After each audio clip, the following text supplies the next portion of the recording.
My name is Mukhtar Osman. I'm the chair Garissa Human Rights Network, a member of Garissa Civil Society and also a member of Gender Technical Working Group.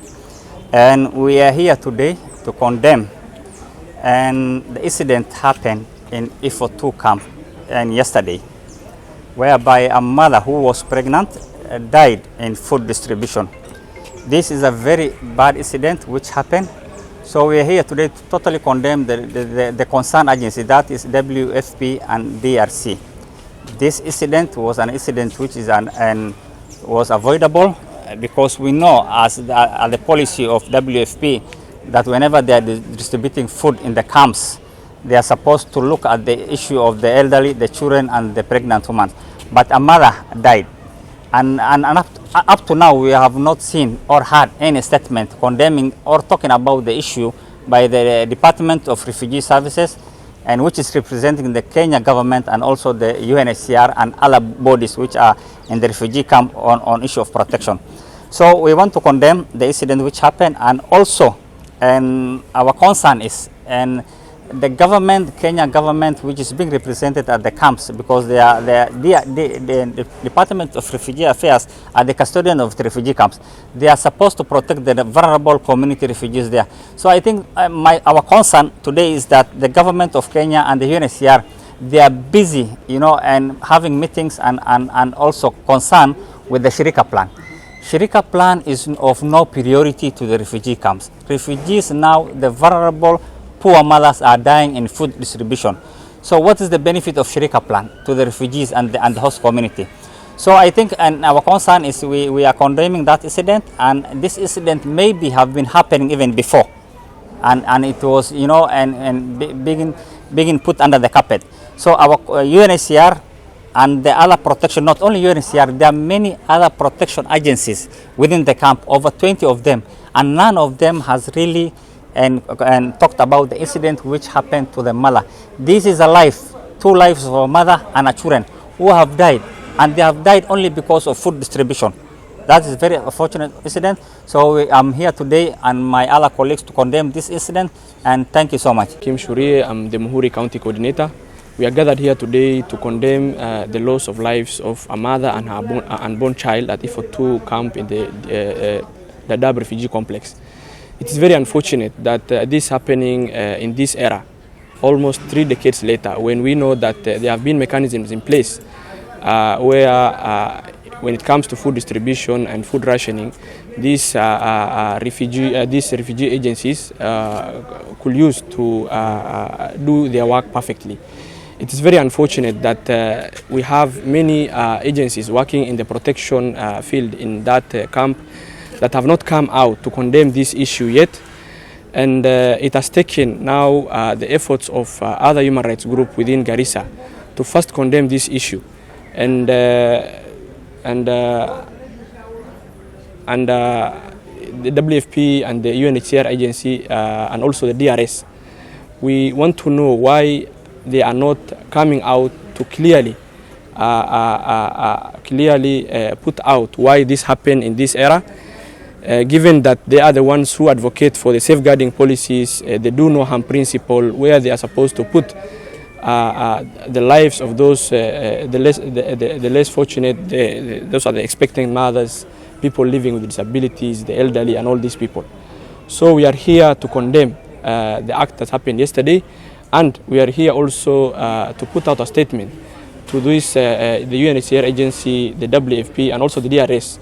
To be more precise, that if no swift action will be taken by them, we are going to pursue even legal actions in our disposal. Thank you. My name is ifo2 representing the human rights organizations in Garissa County and women's rights organizations. We are here to condemn the incident which has happened at the Dadaab refugees camp. As the women's rights defenders, we are saying that this case which has happened was not even reported, and it's very unfortunate for even our international organizations who are based in Dadaab, because how many other cases are not reported? Sexual and gender-based violence cases are just happening and they are not reported. We are here to condemn, and we want to tell you that we are coming for you without fear or favor. You will see us on the grounds, and we condemn this incident which has happened. And women's rights are human rights, and children's rights are human rights. We are here to condemn. Thank you. My name is Mohammed Osman Ibrahim from Garissa Mediation Council, faith-based organization. We are condemning with total condemnation of the human rights violation which has happened yesterday, where a mother, Khadija Noor, a mother who was pregnant, was killed who died in the process of now looking for ration food in the ifo2.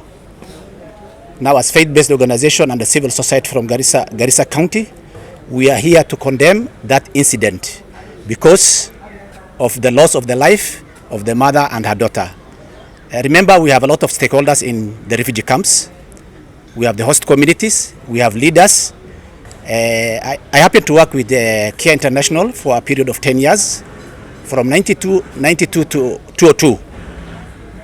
During the Care, I remember very well, they used to distribute the food very well with queues for different categories of people, special women, PDWs, and all this. But of late, after 30 years ago, we can see now that the issue of now considering the special needs people, the disabilities, the women, the children are not considered, and that's why we are losing lives. So we want now to ask the stakeholders who are concerned with the distribution of that food to compensate that mother. We are asking for justice of that mother to be paid her dues. Remember, we are refugees, they are refugees, but they have international obligation and rights which is protecting them. So we are asking as a civil society the right of that woman, her blood, to be compensated. We are asking for that, and we are making a follow-up. I represent Garissa Civil Society and Human Rights Network together with my colleagues here. Today is a very sad day for us, where we lost a 9 months pregnant mother with an unborn child. So it's double tragedy for us to lose a mother and her child in a carefree situation, which is due to lack of safeguarding in programming. This has happened and it was reported to us by our gender technical working group members in the refugee host community and the refugee area. Agencies working there have also communicated to us. It is unfortunate and sad that in this era of today, when systems and efficiency models of practice of handling humanitarian situations are there, when we have BVR system that the UNHCR and other agencies are utilizing, when you have systemic way of distributing food and other items are in existence, it's very unfortunate we lose a mother and her child, and yet we don't have a situational report, an explanation, or a word of condolence from those who are concerned. So on behalf of the civil society and my team here and our team here, we fully condemn the death and the occurrence of the death of this situation. We fully condemn those agencies that have not taken heed and have not taken responsibility of protection, and we fully demand for full compensation of the mother and the lost infant who was not born, who has not seen the doors of justice and the light of earth in a carefree situation that is that was not considerate and that was not efficient in putting in place safeguarding measures for correct distribution of food. We wish and we regret that such kind of issues should never happen now and never again. Of the press, my name is Abduham Ibrahim, working for the National Gender and Equality Commission. We joined today members of Garissa Civil Society Network and the Human Rights Defenders Network in condemning the unfortunate incident that happened yesterday, 4th April 2025, in ifo2 camp in the Dadaab sub-county, Garissa County, where a 28-year-old mother who was 9 months pregnant lost her life and the life of an unborn child. In 21st century, as the National Gender and Equality Commission, we condemn the loss of the mother, and we call upon the UNHCR, that is the UN agency mandated to protect refugees, and the Directorate of Refugee Services, which is the government agency mandated to protect refugees, to carry out a comprehensive investigation on this matter and submit a report on the status of why a 9-month pregnant woman was not given priority. It is very unfortunate that in the Dadaab refugee camp, where we all have the different protection actors, why were the protection mechanisms not followed? Why did the UN agency WFP at the highest level of the UN distributing agency for food items in the refugee camps, why were they not following the protocols laid upon in the policies? So as the National Gender and Equality Commission, we call upon the humanitarian agencies when doing humanitarian services to kindly consider priorities for the special interest groups, specifically lactating mothers, pregnant women, persons with disabilities, and the elderly, so that at least they can be given priorities when getting such services. We thank the different agencies for providing such services, but we call upon the actors to at least provide those protective mechanisms. So as a commission, we partner with all agencies, both at the government level and also at the civil society level, to protect and also advocate for the rights of special interest groups.